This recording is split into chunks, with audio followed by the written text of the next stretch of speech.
Hello বন্ধুরা, আমি শুভ্রনীল এমন একটা গান নিয়ে কথা বলতে এলাম যেটা দেখার পর আর কি আমার মন টন একদম পুড়ে ছারখার হয়ে গেছে, ছাই হয়ে গেছে। কি বলবো, সেটা নিয়ে দেখার পর প্রচন্ড কষ্ট পেয়েছি, মন ভেঙেছে। কষ্টটা সৌরভ দার জন্য পরে হয়েছে, মানে সৌরভ দাসের জন্য পরে হয়েছে, সর্বপ্রথম আমার নিজের জন্য হয়েছে।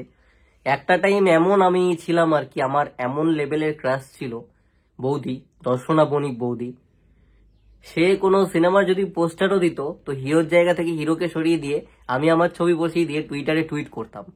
তো সেই লেভেলের ফ্যান আর কি, সেই লেভেলের ক্রাশ, বুঝতে পারছো।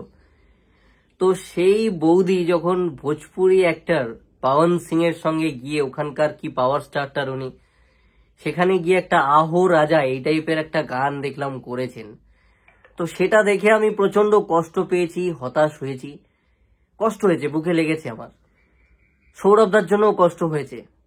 সমগ্র এইখানকার বাংলার সেই সমস্ত ছেলে যারা মোটামুটি দর্শনাদির ইনস্টাগ্রামে 1 মিলিয়ন ফলোয়ার্স, তার মধ্যে থেকে তার রিলস দেখে, তার ছবি দেখে রিয়াক্ট দেয়, ভালোবাসে, কমেন্ট করে সুন্দর সুন্দর, প্রত্যেকের জন্যই কষ্ট হয়েছে। সবচেয়ে বেশি নিজের জন্য হয়েছে। বাংলায় এত কিছু থাকতে, এত সুন্দর সুন্দর সিরিয়ালের ছেলে থাকতে, কত ভালো ভালো ইউটিউবার আছে, সব ছেড়ে দিয়ে শেষ পর্যন্ত পাওয়ান সিং এর কাছে।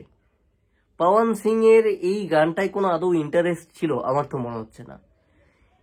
এই গানটায় যদি আমি ঢুকি, এই গানটা গোটাটা একা কাঁধে টেনে নিয়ে গেলেন দর্শনা বণিক, দর্শনা দি, দর্শনা বৌদি।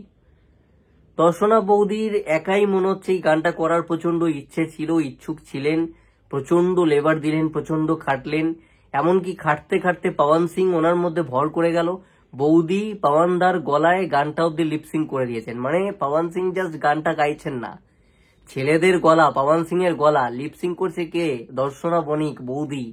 বৌদির লিপ মিলছে, পাওয়ান সিং চুপচাপ আছে, এক্সপ্রেশন দিচ্ছে, ওই একটা সুপারম্যান টাইপের এরম কি একটা বেশ করছে দেখলাম নাচ, ওইটা করে যাচ্ছে। একদম সিগনেচার যে স্টেপ গুলো ভোজপুরিতে উনি করেন সেম, উনি তো এক্সট্রা কিছু পারেন না। আমি প্রচুর ভোজপুরি গান টান ফলো করি, আমি দেখি, ভালোই লাগে গান টান। তো আমি দেখি, আমার মজা লাগে। কিচ্ছু নাচের স্টেপ ফেপ যথারীতি এখানেও নেই, যেমনটা থাকে না। দর্শনাদি তো ভালো লাগছে, এক্সপ্রেশন দিয়ে ফাটিয়ে দিচ্ছে, দারুণ একটা বৌদি, দারুণ একটা বাড়ির বউ, বিহারের বউ। এন্ট্রিতেই আমরা দেখতে পাচ্ছি হাঁড়ি নিয়ে, একদম কোমরের সাথে হাঁড়িটা নিয়ে হাঁটতে হাঁটতে যাচ্ছেন বৌদি, গিয়ে কুয়ো থেকে জল নিয়ে, ওই কি বলবো, হাঁড়ি বলবো না কলসি বলবো, একটা সুন্দর দেখতে হাঁড়ি কলসি, তার মধ্যে জল ভরছেন, আসছেন। এসেই দেখেন খাটিয়ার মধ্যে বর শুয়ে আছে সাদা একটা জুতো পরে, সেটা দেখে ওনার পছন্দ হয়নি, অ্যান্ড হাঁড়িটা নিয়ে উনি ফাটিয়ে ফেলেন যাতে একটুখানি চমকে ওঠে বর, এবং বর চমকে উঠে তাকায়, তারপর উনি রাগ করে গটগট করে হাঁটতে হাঁটতে চলে যান। এ হচ্ছে গানের শুরু। এখানে দুটো শাড়ির ইউজ হয়েছে, একটা স্পেসিফিক লাল শাড়ি পরে রয়েছেন, কিছু আঁকা, খুব সাধারণ বিহারের বাড়ির বউ, বা আমাদের গ্রামগঞ্জে বাংলার বাড়ির একটা বউ যেরকম পরতে পারে আট পৌরে শাড়ি, সেরকম একটা শাড়ি পরানো হয়েছে, একটা চকমকে শাড়ি পরানো হয়েছে যেটা শেষের দিকে দেখানো হয়েছে। আর একটা ইয়েলো কালারের ওই চুড়িদার বলবো, ইয়েলো আর হোয়াইটের মধ্যে ওই টাইপেরই কিছু একটা চুড়িদার, কুর্তা কি বলে আমি জানি না, মেয়েদের ড্রেস সম্পর্কে এতটা নলেজ নেই, তো সেটাই পরানো হয়েছে। এই ড্রেসের ওপর দিয়ে বৌদি আমাদের পুরো গানটা একদম জাস্ট খেলে দিয়েছেন, ছয় মেরে দিয়েছেন। দেখতে দুর্দান্ত লাগছে দর্শনা বণিক আমাদের বৌদিকে নিয়ে, যে কারণে কথা বলতে বসা। ওয়েব মিউজিক চ্যানেল ভোজপুরির, তোমরা সেখানে গিয়ে সার্চ করো, 6 কোটির উপর সাবস্ক্রাইবার্স রয়েছে। ওই চ্যানেলে আহো রাজা লিখে তোমরা সার্চ করো, বা পাওয়ান সিং দর্শনা বণিক সংস লিখলেও তোমরা পেয়ে যাবে। গানটা গিয়ে দেখে নিও। অলরেডি আমি দেখলাম 9 ঘন্টায় 8,45,000 ভিউজ এসে গেছে। আমাদের বাংলায় কেন দর্শনা বণিককে কাজে লাগানো হচ্ছে না? আমি রিকোয়েস্ট করব দর্শনাদিকে, কেন বাংলায় এত কিছু থাকতে, দেবদা, জিদ্দা, অঙ্কুশদা থাকতে, কেন পাওয়ান সিং এর কাছে যেতে হবে? কেন পাওয়ান সিং এর সঙ্গে গিয়ে শুট করতে হবে? তোমরা কাজে নিতে পারছো না? তোমরা যদি খারাপ অ্যাক্ট্রেসও বলো, খারাপ কোথায় করছে? এত সুন্দর এক্সপ্রেশন দিচ্ছে, কোদ একদম পাওয়ান সিং এর গলার আওয়াজ মিলিয়ে দিচ্ছে, নিজেই লিপ দিয়ে দিচ্ছে, এনার্জেটিক পারফরমেন্স দিচ্ছে, যেখানে পাওয়ান সিং এর কোনো এনার্জি নেই, এক্সপ্রেশন লেস। দুটো এক্সপ্রেশন যেটা আমি নোটিস করেছি এখানে পাওয়ান সিং এর তরফ থেকে, সেটা গানটায় কি ছিল? পাওয়ান সিং এক হচ্ছে সুন্দরী দর্শনা বণিক, দর্শনা বৌদি বাঙালি মেয়ে, বাঙালি মেয়ের প্রতি একটা কিন্তু আলাদাই লোভ আছে, মানে এই নর্থ ইন্ডিয়া বেল্টায় বাঙালি মেয়ের একটা আলাদা ডিমান্ড। যেমন রাশিয়ানদের প্রচন্ড এখন ইন্ডিয়াতে ডিমান্ড হয়ে গেছে। রাশিয়ান দিদি চা বিক্রি করছে এখন, কফি চা এসব বিক্রি করছে বোধহয় হাওড়ার কোন একটা জায়গায়। তো রাশিয়ান মেয়েদের যেমন ভারতে একটা হেভি ডিমান্ড, সেরকমই বাঙালি মেয়ের আবার বিহার, ছত্তিশগড়, ইউপি, মধ্যপ্রদেশ, এই সমস্ত জায়গায়, গুজরাট, রাজস্থান, এই সমস্ত জায়গায় ভীষণ আর কি ডিমান্ড আমাদের বাংলার মেয়েদের, খুব রেপুটেশন ভালো। তো এখানকার দর্শনা বণিক, তাকে দেখে সে পবন সিং ভাবছে যে আমি তো বিয়ে করে নিয়েছি, দুটো না তিনটে বোধহয় ওনার বিয়ে, পাওয়ার স্টার পবন সিং এর। তো উনি ভাবছেন যে এত সুন্দর দেখতে, আমি যদি নিজেকে কন্ট্রোল না করে যদি পাঠও করে ফেলি, বাড়িতে গিয়ে বউ কি শুনবে, মানে বউ কি মানবে আমার কথাটা, ঠিক এগোতে পারছেন না। কেমন একটা এক্সপ্রেশন, একটা মুখ টুকের উনি করছেন, মানে ইচ্ছা খুব যে শুটিং কেন, শুটিং এর অফ ক্যামেরাও ফাটিয়ে দেবো, আমি একদম রোম্যান্স করে ফাটিয়ে দেবো, কিন্তু পারছেন না ওই এক্সপ্রেশনটা। একটা টাইমের পর পবন সিং এর আর কন্ট্রোল হয়নি। কন্ট্রোল না করতে পেরে উনি এক্সপ্রেশন দেন, মানে রিয়েল এক্সপ্রেশন দেন, রিয়েল ওনার ফিলিংসটা শেয়ার করতে, রোম্যান্স করতে করতে।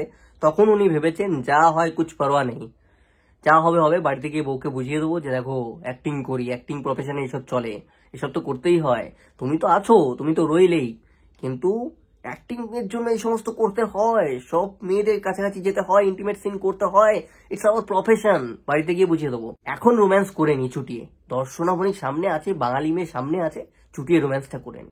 এক জায়গায় আরো আমি কষ্ট পেলাম, যেখানে দেখলাম সাদা বুটটা পরে পাবন ভাইয়া হাঁটতে হাঁটতে যাচ্ছেন, হাতে দুটো ব্যাগ, প্রচুর শপিং করিয়েছেন বোধহয়, আলালের ঘরে দুলালের মতন দর্শনা দি বরকে দিয়ে ব্যাগ দুটো ধরিয়ে দিয়ে হাঁটতে হাঁটতে যাচ্ছিলেন। তারপর জুতোর ফিতে খুলে যায় পবন সিং ভাইয়ার, তখন দর্শনা বণিককে দিয়ে উনি জুতোর ফিতে বাঁধা করান, বলছে আমি আমি বেঁধে দেবো আমি। তারপর বলছে হ্যাঁ তোমাকেই বাঁধতে হবে। তারপর উনি ফিতেটা বেঁধে দেন, এবং সেটা দেখে আর কি পুরো ওই আশেপাশে যত ঘর, সেখান থেকে ব্যালকনি থেকে ইয়াং ছেলে ছোকরা মেয়ে তারা সব হাসাহাসি করতে শুরু করে দেয় সিনটা দেখে। হাসার কি আছে ভাই, ওয়াইফ হাজব্যান্ডকে হেল্প করতেই পারে। দর্শনাদি জুতো খুলে গেলে পবন সিং ভাইয়া পরিয়ে দিতে পারতেনি, তবে বিহার অনুযায়ী দেখাতে পারবেন কিনা এই সিনটা আমি জানি না, ওখানে তো এরকম সিস্টেম নেই, ওখানে মেয়েদেরকেই জুতো বাঁধতে হয়, ছেলেরা বেঁধে দেয় কতটা আমার জানা নেই, আমি অন্তত জানি না, যেটুকু শুনেছি বিহারিদেরকে যারা এখানে থাকে, আমাদের বাংলায় বসবাস করে। আর একটার ব্যাপারে তো ওনার কনফিডেন্স রয়েছেই যে বিহারে আমি যা করবো আমি রাজা, এটা তো বাংলা নয়, বাংলায় দেবজিৎ যতই খেটে নিক না কেন, বিহারে ভাই পবন সিং আমি যদি স্টেপও না দিই, আমি যদি লিপও না মেলাই, আমার লিপ যদি নায়িকা মিলিয়ে দেয় তাতেও সুপারহিট, আমাকে লোকে দেখবে। আমি এখন হিন্দিতেও চান্স পাচ্ছি, আমাকে দিয়ে হিন্দি সিনেমাতে শ্রদ্ধা কাপুর পারফর্ম করছে, তৃপ্তি ডিমরি পারফর্ম করছে, সেইখানে আমি পৌঁছে যাচ্ছি। তো আমার আর কি চাই, আমার কিচ্ছু লাগবে না, ভোজপুরি অডিয়েন্স এমনি আমাকে অ্যাকসেপ্ট করবে। গানটা আমার ভালো লেগেছে, ভোজপুরি গান এমনি আমার হাই বিটের গান ভালো লাগে, ভোজপুরি গান আমি শুনিও, না শোনার কিছু নেই, যদিও এটা শোনার পর অনেকে আবার বলতে পারো দাদা আপনার কি চয়েস, এসব বলো না, আমি সব জায়গার গান শুনি, একদম হিন্দি লেভেলে প্রেজেন্টেশন। বিশেষ করে আমরা যে ধরনের পুরনো হিন্দির অ্যালবামের গানগুলো দেখতাম, সেখানে যে অ্যাপ্রোচটা থাকতো, কালার গ্রেডিং বা দেখতে লুক অ্যান্ড ফিল, সেটা আমি পেয়েছি। এই গানটা ড্রপ করাটা ভুল টাইমে হয়ে গেছে, এইটা ঠিক ড্রপ করতে হতো কালী পুজোর শেষে বা কালী পুজোর একটু আগে, এবং ওই তারপরে যে ছট পুজোটা থাকে তার আগেটা গোটাটা বাজতো, আমাদের পাড়া পুরো কেঁপে উঠতো বক্সে বেজে বেজে। পবন ভাইয়ার গান এমনি আর কি ছট পুজোয় রমরমিয়ে চলে, সেটা করা উচিত ছিল, ওই টাইমটা ড্রপ করলে দারুণ হতো। কালী পুজোতেও বাজতো, কালী পুজোয় বিসর্জনে বাজতো, এই ধরনের গান খুব ভালোই চলে আর কি বেঙ্গলে বিসর্জন টিসর্জন হলে। বেশ কালারফুল একটা গান, কালারফুল ড্রেস পরেছে, কালারফুল লাগছে দেখতে, গানটা শুনতে ভালো লাগে, মজাদার গান, দু চারবার রিপিটে গাড়িতে তুমি চালিয়ে দিয়ে শুনতে শুনতে যাও, একদম মাথা নাচাতে নাচাতে, সেরকম একটা গান। সাথে যদি দর্শনা বণিককে দেখতে পারো, চারবার পাঁচবার রিপিটে দেখতে থাকো, মন ভরে যাবে দর্শনাদিকে, দর্শনা বৌদিকে দেখতে দেখতে। পারফরমেন্স দারুণ, এনার্জেটিক পারফরমেন্স, অত সুন্দর লাগছে, একটা অপ্সরা মনে হচ্ছে নেচে বেড়াচ্ছে, শাড়ি পরে হেঁটে বেড়াচ্ছে। আমাদের বৌদি বাংলার গর্ব, কাঁপিয়ে দিয়ে এসছেন ভোজপুরি ইন্ডাস্ট্রি, ভোজপুরির ছেলেরা যা শেষ, বাঙালি মেয়ে আমাদেরকে শেষ করে দিয়ে গেল, বাংলা থেকে এসে আমাদেরকে একবার যদি চোখের সামনে দেখতে পেতাম কি শান্তিই না পেতাম, সেরকম একটা ব্যাপার আর কি। শুধুমাত্র ওই কিছু কিছু টাচিং সিন এবং শেষ সিনটা আমাকে বড্ড কষ্ট দিয়েছে।